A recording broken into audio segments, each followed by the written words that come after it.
April 18th. Meet your ancestors halfway when it comes to your aspirations. All you need to do is try, and they'll take care of the rest. This makes me think of that saying that I am my ancestors' wildest dreams. This makes me think about how even without being consciously aware, my ancestors were pioneers. They paved the way. They planted the seeds.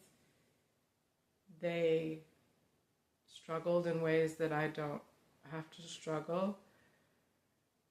And all I need to do is try to meet them halfway, to not take for granted all of the things that I have access to that make it easier for me to aspire, to make it easier for me to achieve my desires, to fulfill my desires. And like even just mailing a handwritten letter. When was the last time anybody in my generation or younger wrote a handwritten note or letter and put it through the postal mail? Not too many people do that these days. Everything is email and text messaging and instant messaging. But think about it. Not even that long ago, just a few generations back, if I'm writing a handwritten letter and sending it from Massachusetts to California, it's going in horse-drawn carriage, and it might not even make it there. And if it does, it's going to take at least 2 or 3 months, right? Probably something like that.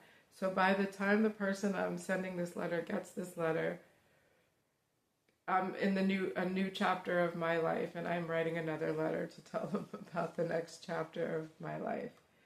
So,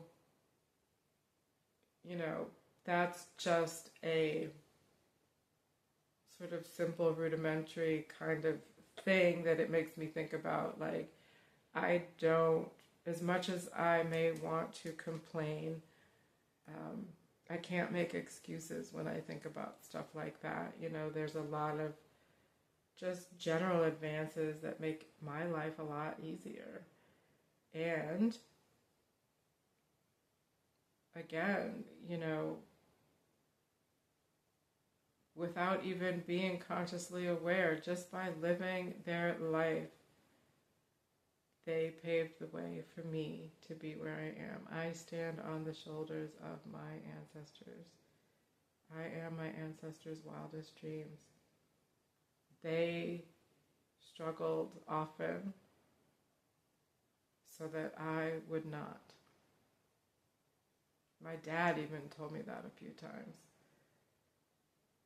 I don't want you to have to struggle as hard as I did. So, meeting my ancestors halfway when it comes to my aspirations, all I need to do is try, and they'll take care of the rest. They'll take care of the rest makes me think about how sometimes, you talk about folks who've passed on, how they, on the other side, may have a hand in what's going on in our 3D world.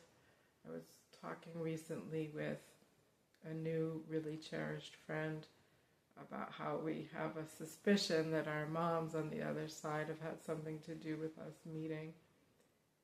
And signs like that, the things that we look at as synchronicities, what's really behind the unfolding of that kind of stuff.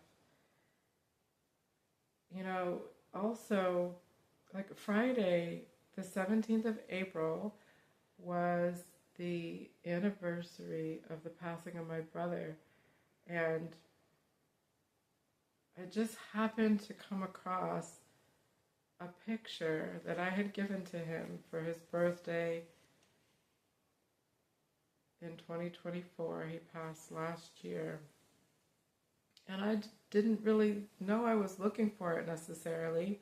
When I found it, I was very happy to find it because it was us hugging, and our mutual friend took the picture, and it was a very special moment, very significant moment in our our life. And that to me wasn't an accident, that at like 11:30, quarter to midnight, I find this photograph of us embracing. That was like him giving me a hug to say goodnight and everything's okay. And like, that to me is like, they'll take care of the rest. Like, those on the other side, our ancestors that planted the seeds, they're going to keep doing what they can do to help make sure that that the path is clear for us as we continue to